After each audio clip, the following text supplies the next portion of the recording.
Sekalian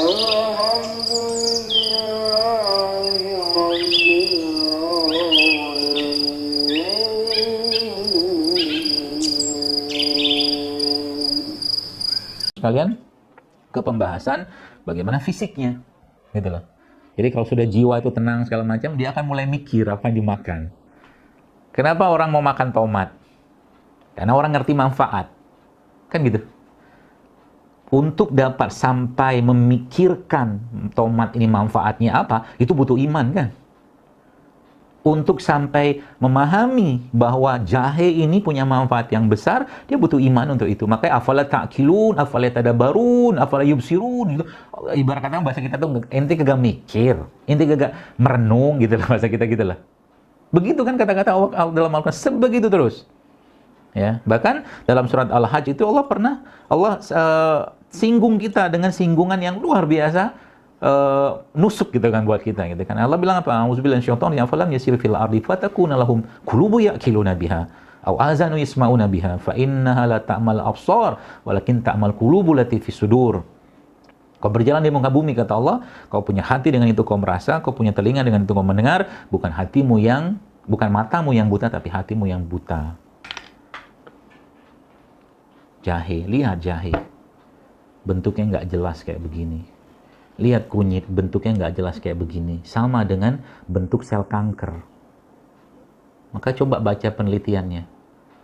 Semua rimpang-rimpang itu, Bapak sekalian, teman-teman sekalian, itu punya efek anti kanker. Nah, subhanallah kan. Lihat lagi ini. Bentuknya kayak jantung, warnanya kayak pembuluh darah, warna merah. Maka dia memiliki khasiat untuk hal-hal yang berhubungan dengan darah, jantung, segala macam. Kan tinggal dilihat aja. Lihat kayak begini, kan. Bintang kayak begini. Jadi Allah menciptakan kayak begini nih, apa iseng gitu kan? Enggak lah. Nggak mungkin iseng lihat kayak begini, ada ketumbar sekalian. Apa fungsinya? Tinggal dibaca, suruh belajar. Ya, bawang putih kayak begini gitu kan. Masya Allah kalau teman-teman buka ini, gitu kan. Coba saya buka ya. Dia itu kan kayak pembuluh darah. Sini. Tengahnya itu. Apalagi bawang merah ya. Afala yubsirun. Afala ta'qilun gitu kan. Suruh baca sama Allah. Masya Allah gitu kan. Jadi kalau kita sudah belajar kayak begini itu, yang muncul itu ya, bukan dahsyatnya. Katakan teman-teman yang lagi, maaf, nih ada resep baru nih kalau mau pakai. Lagi lendir banyak di tenggorokan, suaranya nggak bagus, misalkan gitu kan, perlu untuk mungkin ngisi pengajian, bukan nyanyi ya, ngisi pengajian. Ya. Nah, ini bisa dipakai nih, kapulaga sama bunga lawang. Nah, kapulaga sama bunga lawang nanti cemplungin aja ke air panas, ya, kasih sedikit pandan biar wangi. Itu bisa buat buang lendir di tenggorokan. Itu. Masya Allah kan? Jadi gampang gitu ya. Kalau udah kayak begini itu kita minum kayak begini nih, bukan minum sekedar untuk mendapatkan sehat, tapi kita bisa mengatakan kepada mereka ini, apa yang kita katakan? Rabbana ma khalaqta hadza batila subhanaka inni faqina azabannar. Ya Allah, tidak sia-sia kau ciptakan tomat kayak begini, tidak sia-sia Allah ciptakan jahe kayak begini, tidak sia-sia kau ciptakan jeruk kayak begini dengan berwarna hijau kayak begini, yang kemudian menjadi kuning, kemudian jadi busuk, dan mati semua. Akhirnya begitulah Allah membuat perumpamaan dunia pada kita semua.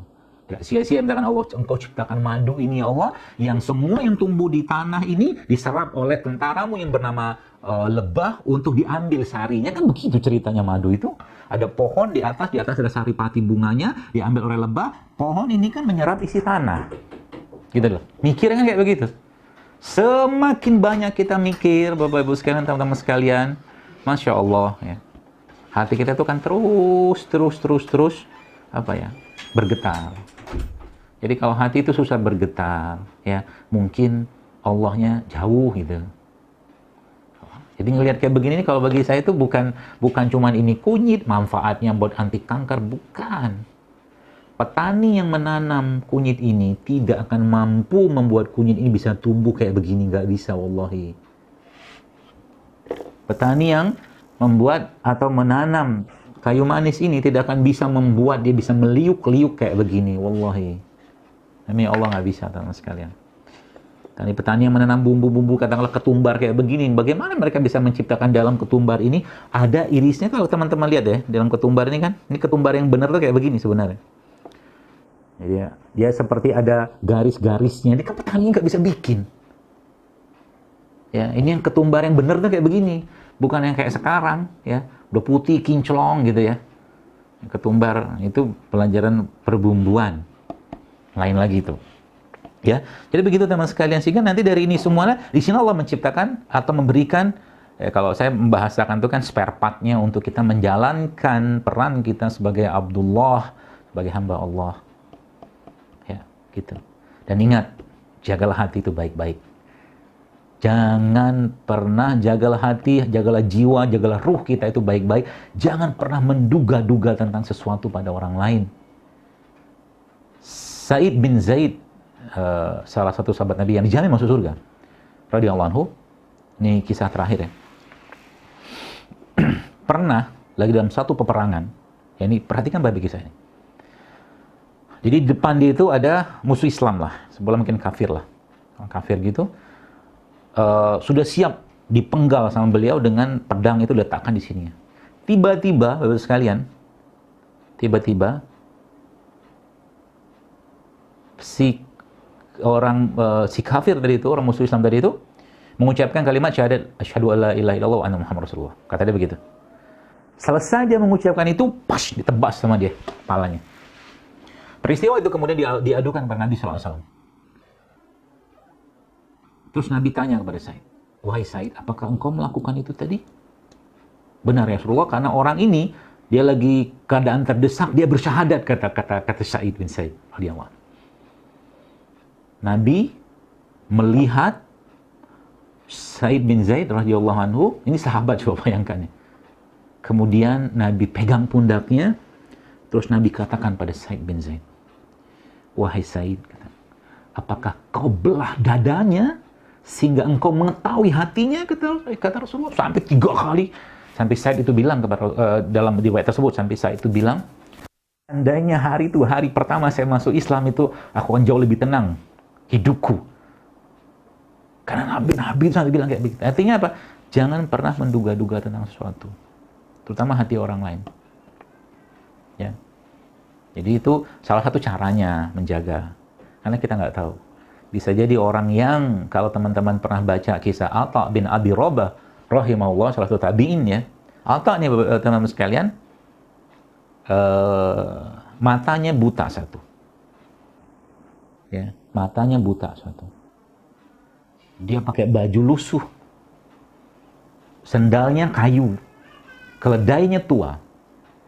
Tapi kalau Atha bin Abi Rabah ini ada di Mekah, maka tidak ada satupun ulama di zaman tabi'in saat itu yang berani mengeluarkan fatwa kalau Atha bin Abi Rabah ada di Mekah.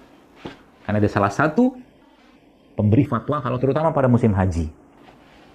Ya, Atha bin Abi Rabah ini kalau teman-teman lihat di YouTube ada kisahnya, coba baca aja deh ya. Itu pernah menasehati Khalifah Sulaiman bin Malik yang membuat Khalifah saat itu menangis luar biasa. Sampai Atha mengatakan apa kepada Khalifah? "Wahai Amirul Mukminin, engkau dilahirkan sendiri, engkau hidup sendiri, engkau akan mati sendiri, maka bertakwalah engkau pada Allah." Akhirnya Khalifah saat itu pegang tongkatnya nangis. Karena takutnya, ngerinya dengan ucapan ulama yang mungkin secara penampilan kayak begitu orangnya. Tapi kata ulama yang lain, Atha bin Khurasani dalam riwayat tersebut, kalau seandainya dinding istana saat itu tuh ya runtuh, ya bisa runtuh dengan ucapannya Atha bin Rabah tadi. Begitu teman-teman sekalian. Maka Islam yang memberikan pedoman yang sangat jelas tentang itu semua. Ya kalau kata Agim ya, Masya Allah ya, jagalah hati, jangan kau bener. Seperti itulah adanya, jiwa, raga, karena kita akan bertemu. Tinggal nanti kan di surga nanti kan, kita akan diganti casingnya oleh Allah. Casing badan diganti dengan casingnya Nabi Adam, 60 hasta 27 meter. Nah, yang menariknya, hatinya kita akan diinstal hatinya salah satu Nabi Ulul Azmi, yaitu Ayub alaihissalam. Maka di surga nanti perawakan kita kayak Nabi Adam, parasnya yang laki-laki kayak Nabi Yusuf, hatinya kayak Nabi Ayub. Asik kan? Yang perempuan kayak apa? Masya Allah, nggak usah dibayangkan. Ya. Bidadari yang indah dan cantik luar biasa digambarkan dalam hadis disebut, nggak ada apa-apanya dengan kaum muslimat ya, para wanita-wanita yang masuk surganya Allah, sehingga suaminya pun kaget, ini istriku nih, kata dia. Masya Allah kan. Maka kecantikan sejati, ketampanan sejati bukanlah dari makanan, bukanlah dari minuman, tapi dari keimanan, ketakwaan, dan jiwa, hati, ruh yang bersih, sehingga nanti Allah menyambutnya dengan ucapan, ya ayyatuhan nafsul mutmainnah, irji'i ila rabbiki radiyatan mardiyah, fad'u li ibadi wadkhuli jannati. Wallahu a'lam bishawab. Assalamualaikum warahmatullahi wabarakatuh.